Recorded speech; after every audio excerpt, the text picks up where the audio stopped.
আমাদের অনন্য স্টোরি সকল প্রকার পার্ট গল্প দেখতে আমাদের চ্যানেলটি সাবস্ক্রাইব করে পাশে থাকা বেল আইকনটিতে ক্লিক করে অল নোটিফিকেশন অন করে দিন। হিস, মরার কথা বলবে না, আমি আছি তো, আমি থাকতে তোমার কিছু হবে না। রুষার কান্না থেমে গেল, দুজনের চোখে চোখ আটকে গেছে। ওর কম্পিত ঠোঁট আদৃশ্যের বুকে ঝড় তুলল। রুষার ভালো ঠেকছে না সিচুয়েশন, তাই আবার বলল, আমার আঙুল। আদৃশ্যের হুঁশ হলো। ও সরে গিয়ে ফার্স্ট এইড বক্স থেকে তুলা, স্যাফরান, ব্যান্ডেজ ও মলম বের করলো। রুষার পায়ের আঙ্গুল থেকে আগের রক্তমাখা ব্যান্ডেজ খুলে আঙ্গুলের রক্ত মুছে বলল, তোমার খেয়াল কোথায় থাকে? দেখো তো কি অবস্থা করেছো আঙুলের। রুষা বকুনি খেয়ে চুপ করে আছে। আদ্রিস স্যাফরন দিয়ে ক্ষত পরিষ্কার করার জন্য তুলা ছোঁয়াতেই রুষা চিৎকার করে ওঠে। পা সরিয়ে কাঁদতে কাঁদতে বলল, আপনি প্রতিশোধ নিচ্ছেন না? ইচ্ছে করে আমাকে এত ব্যথা দিচ্ছেন। শাট আপ, চুপ করে থাকো। রক্ত পরিষ্কার না করলে ইনফেকশন হয়ে যাবে, তখন আরো বেশি সাফার করতে হবে। রুষা কান্না থামিয়ে বাচ্চাদের মতো ইনোসেন্ট মুখ করে বলল, একটু আস্তে আস্তে ওষুধ লাগাবেন। আচ্ছা, এখন হাত সরাও। রুষা এক চোখ বন্ধ করে আর এক চোখ দিয়ে পায়ের আঙ্গুলের দিকে তাকালো। আদৃশ্যের কাহিনী দেখে হেসে ফেলল। রুষা ফ্যাল ফ্যাল করে ওর দিকে চেয়ে আছে। এমন আস্ত গুন্ডা যে হাসতে পারে জানা ছিল না। আদৃশ্যর আঙ্গুলে ওষুধ দিতেই রুষা চোখ বন্ধ করে আদৃশ্যের কোট খামচে ধরে। আঙ্গুল চলে যাচ্ছে, দাঁতে দাঁত চেপে সহ্য করে নিল। চোখের পাতা ভিজে গেছে। আদৃশ ব্যান্ডেজ করার শেষে রুষার দিকে তাকালো। ওর চোখের পাতা ভিজে গেছে। আদৃশ আঙ্গুল দিয়ে ওর চোখের পানি মুছে দিল। রুষা হাত সরিয়ে নিয়ে আদৃশ্যের দিকে তাকালো, তারপর পায়ের দিকে তাকালো। পায়ের ব্যান্ডেজ কমপ্লিট, কিন্তু আদৃশ্য ভাবে চিপকে আছে কেন? রুষা আবারও আদৃশ্যের দিকে তাকালো। ওর ভয় ভয় লাগছে। আদৃশ রুষার নাকে নাক ঠেকালো। রুষার চোখ বন্ধ করে নিল। দম বন্ধ হয়ে আসছে, হাত মুঠো করে রেখেছে। দরজায় কড়া পড়ল। আদৃশ বিরক্তি নিয়ে দরজার দিকে তাকালো। কে? আদৃশ রুষার দিকে তাকালো। রুষা নিচু স্বরে বলল, বেঁচে গেছি। আদৃশ ওর দিকে চোখ পাকিয়ে তাকালো। রুষা ঘাবড়ে গিয়ে বলল, ডক্টর কি হবে? ব্যান্ডেজ তো হয়ে গেছে। ডাক্তার আরেকবার দেখে নিক। তুমি বসো, আমি অফিসে যাচ্ছি। আদৃশ রুষার পায়ের আঙ্গুলে ঠোঁট ছুয়ালে রুষা পা সরিয়ে নিয়ে বলল, কি করছেন? আদৃশ উত্তর না দিয়ে চলে গেল। রুষাও আশ্রমে যাওয়ার কথা জিজ্ঞেস করতে পারল না। আর এই পা নিয়ে যাবেই বা কি করে? আদৃশ শাওয়ার নিয়ে ঘরে এলো। রুষা বিছানায় আধশোয়া হয়ে বসে বসে আপেল খাচ্ছে আর মোবাইল টিপছে। আদৃশ আর চোখে একবার ওকে দেখে নিল, কিন্তু কথা বলল না। রুষা খেয়াল করছে আদৃশ বারবার আর চোখে ওকে দেখছে। রুষা সিচুয়েশন স্বাভাবিক করার জন্য বলল, আমি কি আগামীকাল আশ্রমে যাব? তোমার পায়ের এই অবস্থা নিয়ে কি করে যাবে? আমি যেতে পারবো। তোমার এত তাড়া কিসের? রুষা ঘাবড়ে গেল। আমতা আমতা করে বলল, তেমন কিছু না, একটু দরকার ছিল। সে দরকার অন্য সময় মিটিয়ে নিও, আগে সুস্থ হও তারপর যাবে। পরের দিন অনেকটা জেদ করেই রুষা বাইরে গেল। সাথে সেজান ছিল। আশ্রমেও সেজান ওর সাথে যায়। কথা আর বাচ্চারা ওকে দেখে উৎফুল্ল হয়ে পড়ল। কথা সেজানকে দেখে রুষাকে বলল, আপু, এই গুন্ডাকে সাথে নিয়ে এসেছো কেন? সেজান ওর কথা শুনে ধমক দিয়ে বলল, এই কি বললে তুমি? কথা ভয় পেয়ে রুষার পিছনে লুকায়। রুষা আলতো হেসে বলল, সেজান ভাই রাগ করবেন না, ও মজা করে বলেছে। সেজান আর কিছু বলল না। রুষা বাচ্চাদের মতো কিছু কেনাকাটা করবে। সেজান আর কথাকে সাথে নিয়ে গেল।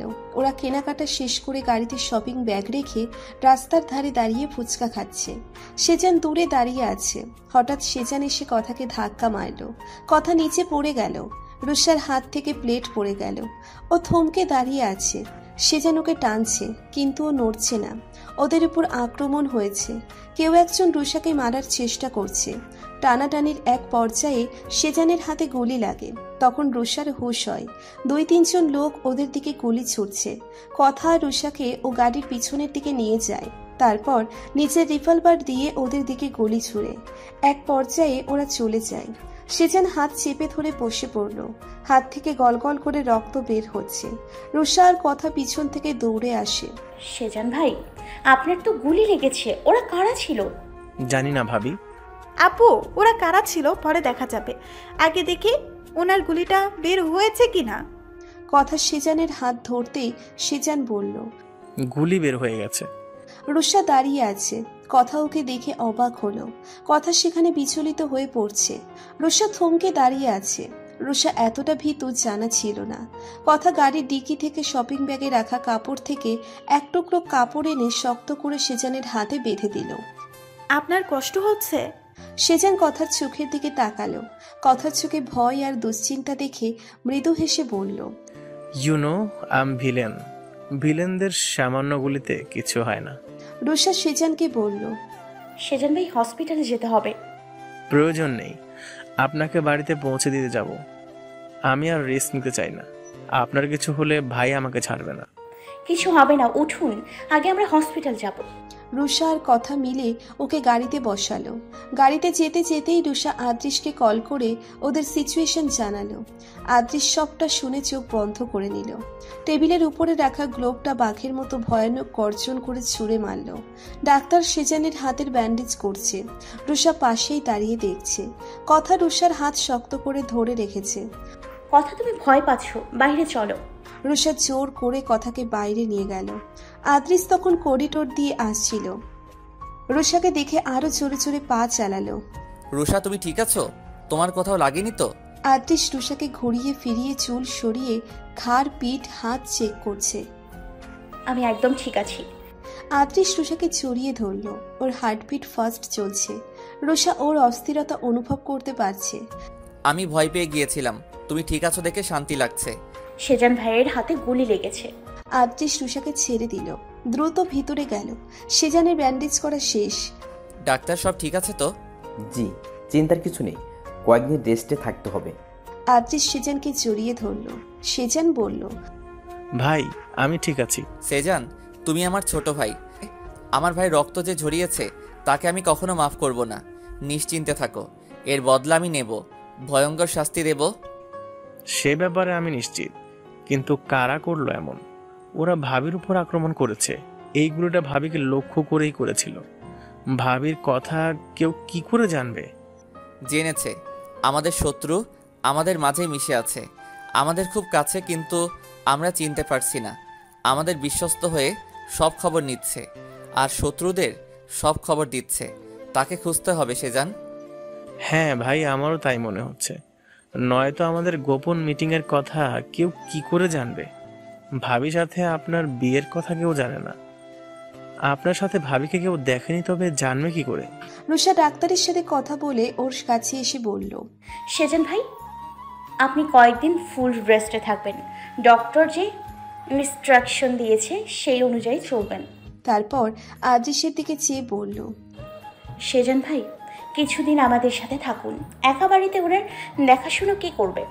আমাদেরও তো একটা দায়িত্ব আছে। অবশ্যই সেজান, তুমি কিছুদিন আমাদের বাড়িতেই থাকবে। রুষাকে বাড়িতে পাওয়া যাচ্ছে না। মিজান চাচা তাকে পুরো বাড়িতে তন্ন তন্ন করে খুঁজে ওয়াচম্যানের কাছে গিয়ে জানতে পারে রুষা বাইরে গেছে। মিজান চাচা ঘামছেন। আদৃশ একা বের হতে পই পই করে নিষেধ করে গেছে, আর ও কাউকে কিছু না বলে বাইরে চলে গেল। আদৃশ এসে যদি জানতে পারে তবে কি করবে সেটা ভেবেই ঘামছেন।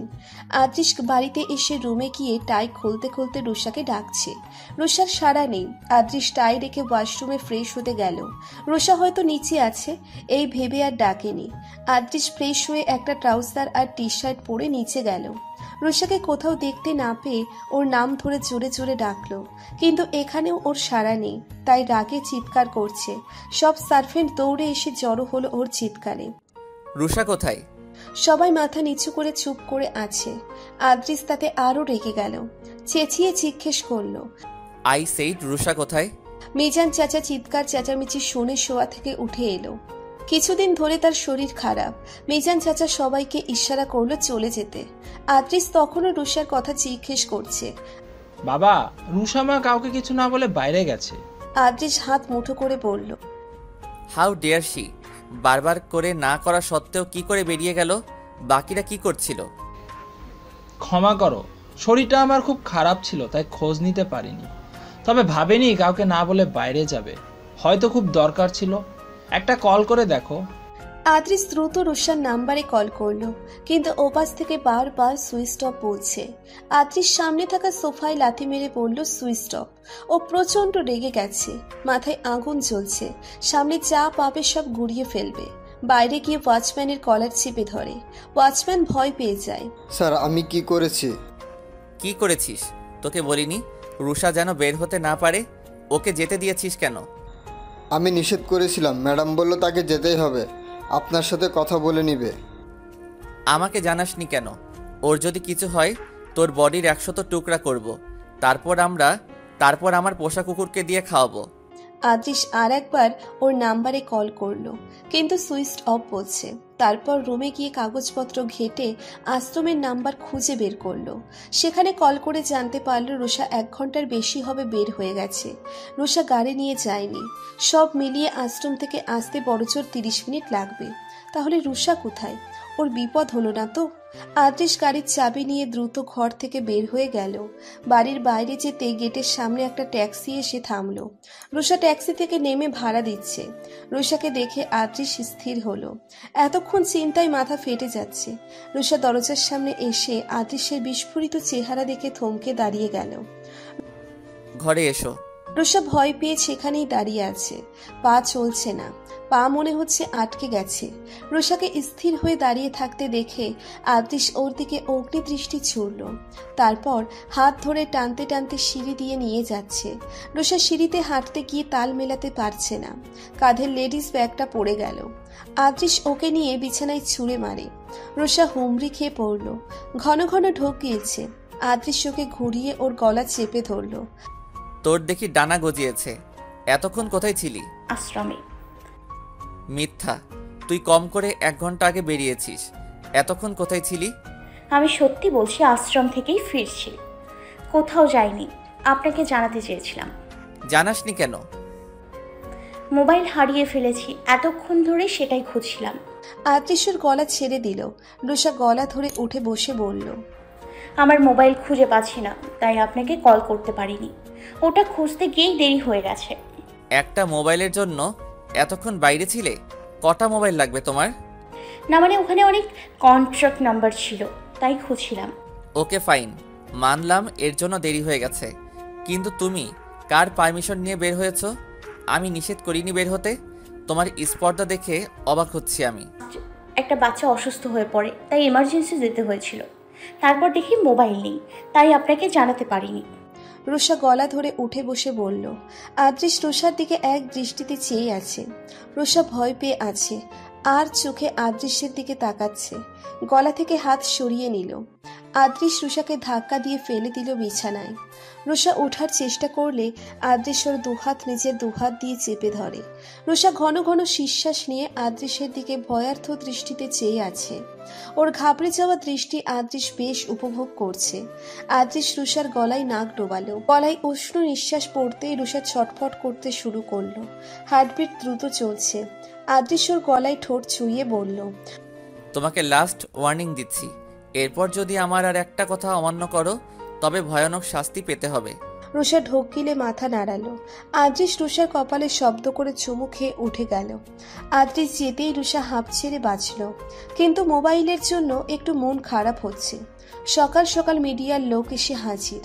আদ্রিস চেঞ্জ করে নিচে এসেছে। আসার আগে রুষাকে বলে এসেছে কিছুতেই যেন ঘর থেকে না বের হয়। রুষা দরজা লক করে ঘরে বসে আছে। আদ্রিস গতকাল ওয়ার্নিং দিয়ে দিয়েছে, এরপর উল্টোপাল্টা কিছু করলে ভয়ানক শাস্তি পেতে হবে। আদ্রিস নিচে যেতেই সব রিপোর্টার ওর দিকে ছুটে আসে। এই নতুন নয়, নামকরা ব্যবসায়ী হওয়াতে মিডিয়ার লোক পিছনে পড়ে থাকে। স্যার, আপনি নাকি বিয়ে করেছেন, সত্যিই কি তাই? যদি তাই হয়ে থাকে তবে কেন এই লুকোচুরি? আদ্রিস বিরক্তি প্রকাশ করলো। কেউ একজন মিডিয়ার লোকদের জানিয়ে দিয়েছে, বিয়ের ব্যাপারটা আর লুকিয়ে রাখতে পারল না। আদ্রিস তাই বিয়েটা সামনে আনার সিদ্ধান্ত নিল। হ্যাঁ, আমি বিয়ে করেছি। 13 দিন হয়েছে আমার বিয়ের। স্ত্রীকে নিয়ে মিডিয়ার সামনে আসেননি কেন? আদ্রিস রেগে গিয়ে বলল, কারণ আমার স্ত্রী প্রদর্শনীয় কোনো বস্তু নয়, তাকে মিডিয়ায় মেলে ধরার মতো কারণ দেখছি না। আমি 13 দিন আগে বিয়ে করেছি, স্ত্রীকে নিয়ে ভালো আছি, দ্যাটস এনাফ। আপনারা এখন যেতে পারেন।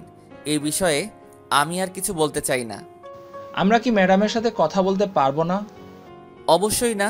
আপনারা এই মুহূর্তে চলে না গেলে আমি স্টেপ নেব। রিপোর্টাররা হতাশ হয়ে ফিরে গেল। তবে বিয়ে করেছে এ বিষয় নিয়ে রমরমা একটা নিউজ বানানো যাবে।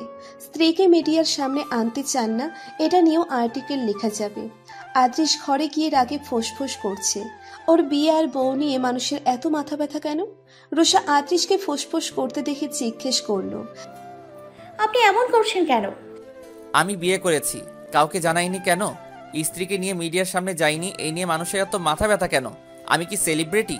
সেলিব্রিটি না, তবে নামকরা একজন ব্যবসায়ী।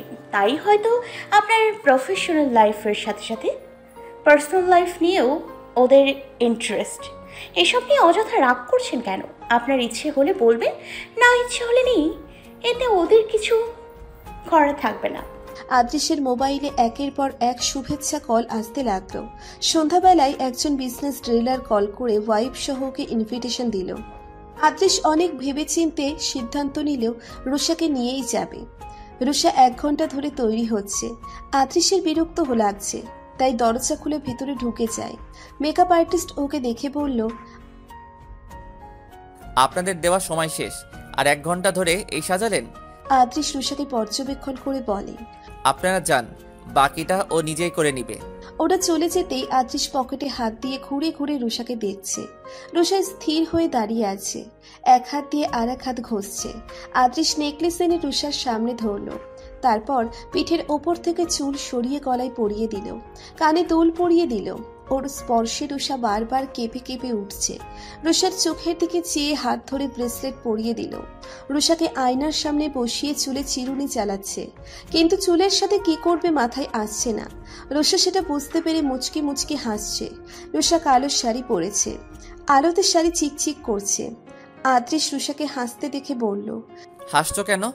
রুষা হাসি থামিয়ে বলল, ও আপনার দ্বারা হবে না, আমাকে দিন। আদ্রিস অপমানিত বোধ করল, ওকে ছেড়ে দিয়ে দূরে সরে গেল। রুষা খোপা করে কিছু বেবি হেয়ার কার্লি করে ছেড়ে দিল, তাতে ছোট ছোট ফুল গুজে দিল।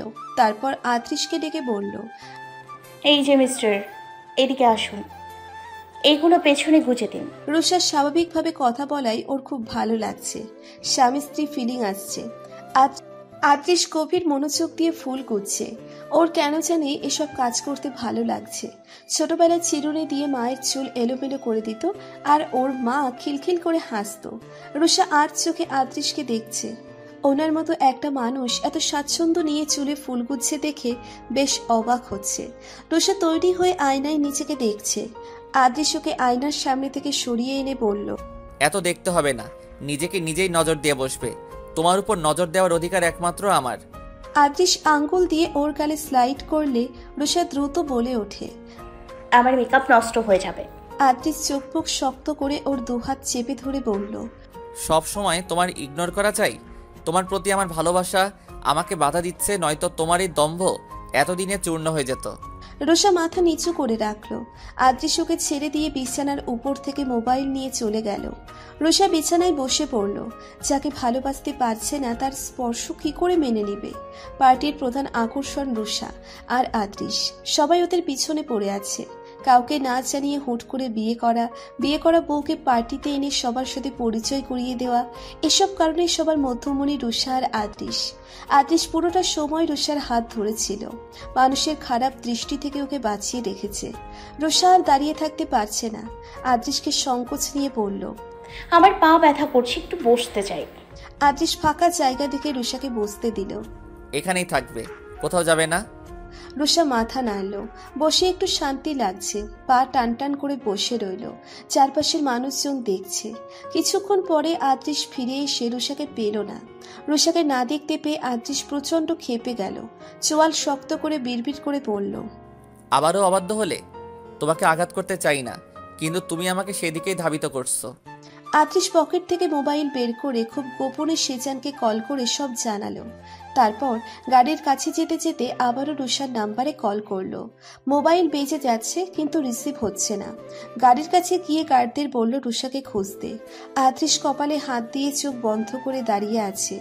এত বড় হোটেলে কোথায় খুঁজবে? রুষা একা একা কোথায় যেতে পারে? যেদিন রুষাকে বিয়ে করেছে সেদিন থেকে মাথার ভিতরে টেনশন ঢুকে গেছে। আর এই মেয়েটা এমন এমন কাজ করে যে টেনশন আরো বাড়িয়ে দেয়। এইবার যদি ওকে পায় তবে ঘর বন্দি করে রেখে দেবে। আদ্রিস কি মনে করে লেডিস ওয়াশরুমের দিকে গেল। দূরে দাঁড়িয়ে আছে, সেখানে পুরুষের প্রবেশ নিষেধ। আদ্রিস কাউকে পরোয়া না করলেও লেডিস ওয়াশরুমে যেতে সংকোচ করছে। হাই রোষা, কোথায় এনে দাঁড় করালে? শেষে লেডিস ওয়াশরুমের সামনে দাঁড়িয়ে আছি। আদ্রিস ওখানেই দাঁড়িয়ে আবারও রুষার নাম্বারে কল করলো। রিং বেজে যাচ্ছে, রিসিভ হচ্ছে না। আদ্রিস এক মহিলাকে দেখে জিজ্ঞেস করলো,